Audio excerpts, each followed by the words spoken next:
You are the best thing that has ever happened to me. What if we told you that Hollywood's golden couple, Blake Lively and Ryan Reynolds, might be caught up in a scandal so messy it could give any Netflix thriller a run for its money? We're talking about felony-level allegations, secret subpoenas, a PR crisis that spiraled into accusations of wiretapping, abuse of power, and a lawsuit that mysteriously disappeared just days before things exploded publicly.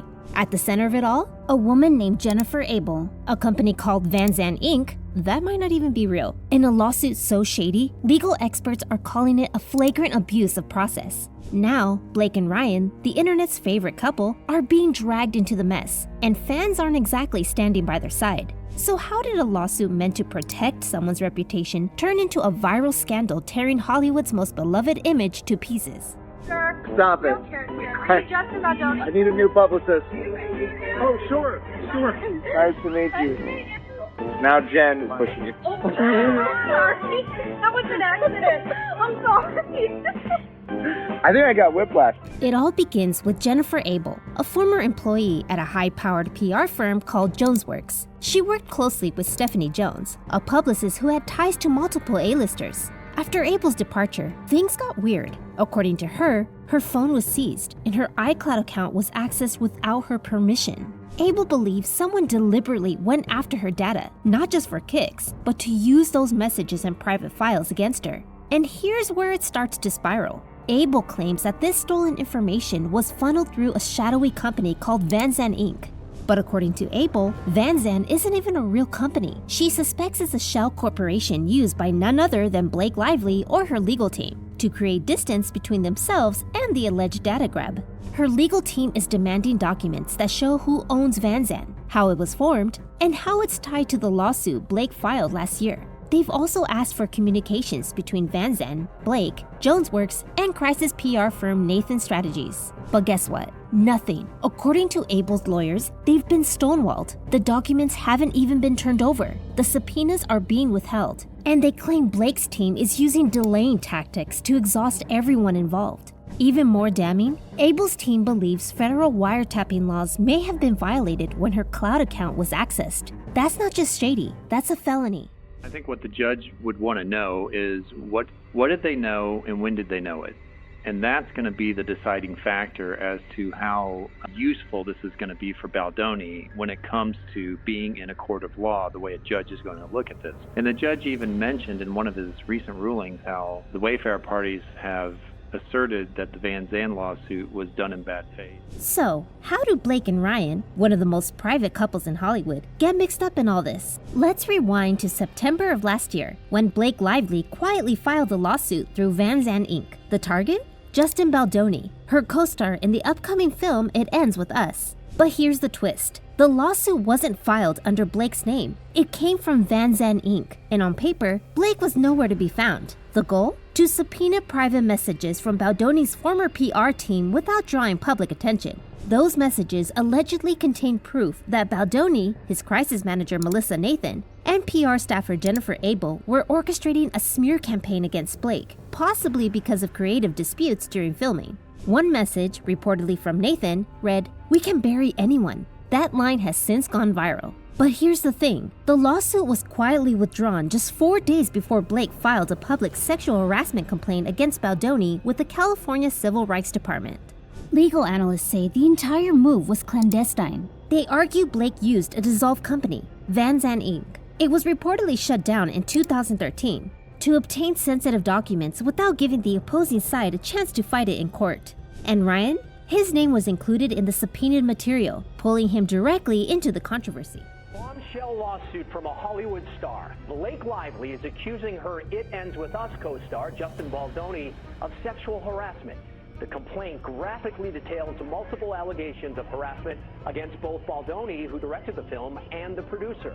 Things were so bad on set that her husband, Ryan Reynolds, joined a meeting to address Baldoni's behavior. Wayfair Studios, the production company co-founded by Justin Baldoni, isn't taking the accusations lying down. In fact, their legal team is coming out swinging. Brian Friedman, a high-powered attorney representing Baldoni, Abel, Nathan, and Wayfair, didn't mince words. He publicly dismissed the lawsuit as a sham. Miss Lively's and Mr. Reynolds' company Vanzan had nothing to do with this case, and they knew it, Friedman said. This was a fraudulent attempt to get subpoena power without scrutiny. That's a blatant abuse of the legal process. But Friedman didn't stop there. He claimed the move crossed ethical lines, raising bigger questions. There is nothing normal about this. This lawsuit was filed in bad faith and should raise serious concerns about how some celebrities operate behind closed doors. In a statement to the New York Times, Friedman went even further, accusing Blake Lively of planting negative and completely fabricated and false stories with media about Baldoni. He said this was another reason why Wayfair Studios made the decision to hire a crisis professional. Still, he insisted that Wayfair never retaliated. The reps for Wayfair Studios did nothing proactive nor retaliated against Miss Lively, Friedman claimed. He didn't hold back on the lawsuit itself either. These claims are completely false, outrageous, and intentionally salacious with an intent to publicly hurt and rehash a narrative in the media, he wrote, calling it another desperate attempt to fix her negative reputation. Meanwhile, Blake's legal team is standing firm. They argue the subpoena was legally obtained and disclosed in the original court filing, though critics point out that disclosure came only after the damage had already been done. In a statement to Deadline, her team flipped the narrative. The lawsuit unearthed the Wayfair party's documented plan, in their own words, in their own text messages, to destroy Blake Lively. We have nothing to hide.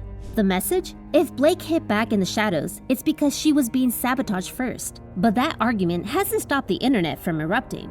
Ryan Reynolds and Blake Lively appear to have hired people to go into social media and defend them on TikTok and on Reddit and probably other sites from what it seems.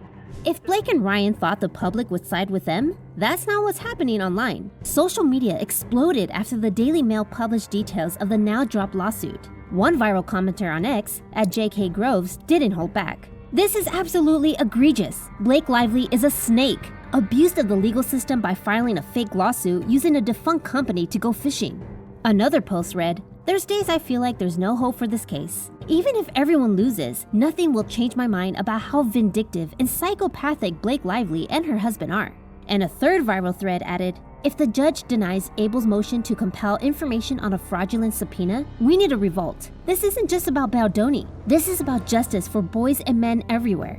Fans have even pointed out that Vanzan Inc., the company used to file the lawsuit, was officially dissolved over a decade ago. That's right, it hasn't legally existed since 2013.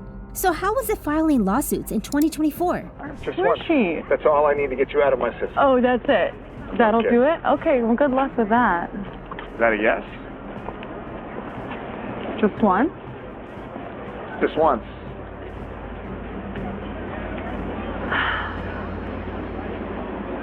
Okay.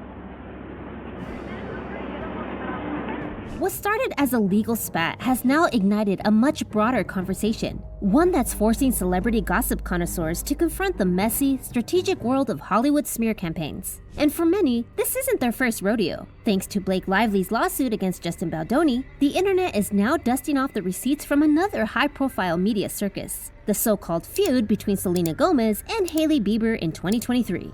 What does Hailey Bieber have to do with It Ends With Us? Oddly enough, everything, at least according to Baldoni's team. In internal communications cited in the case, Bieber's name was allegedly floated as an example of how to bury Blake Lively in the process if things went sideways during the movie rollout. In other words, a PR sacrifice. Let's rewind for a moment. In early 2023, the internet erupted over a supposed eyebrow joke. Kylie Jenner and Hailey Bieber were accused of mocking Selena Gomez via FaceTime after Gomez had posted a TikTok about over-laminating her brows. Fans zoomed in, literally, on a screenshot of the call and decided it was an intentional jab. What followed was an avalanche. Hailey Bieber was labeled a bully, a mean girl, and worse. The online hate became so vicious, Bieber ended up reaching out to Gomez, asking her to help stop the death threats. Yes, death threats, over laminated eyebrows. At first, Gomez tried to keep the peace, calling the backlash unnecessary. But then just hours later, she liked a resurfaced post calling Hailey a mean girl. The message was mixed, and the damage was done. Now, with Baldoni's team alleging that Blake Lively attempted to manipulate the media narrative through shady legal tactics and crisis PR moves, fans are drawing eerie parallels to what happened to Hailey. Was that online takedown really organic, or was it orchestrated? There's no hard evidence linking the two incidents, but the pattern is hard to ignore. Weaponized fandoms, conveniently timed narratives, and a target who ends up socially torched. Friedman's words now ring louder. Intentionally salacious, a desperate attempt to fix her reputation. Is Blake Lively repeating history? With felony whispers, defunct companies, and accusations of manipulation piling up, this saga is far from over. Careers are on the line, reputations are splintering, and in a world where public image is currency, silence might be the only thing more dangerous than the next headline. Thanks for watching, fam! If you enjoyed this video, be sure to like, share, and subscribe to our channel.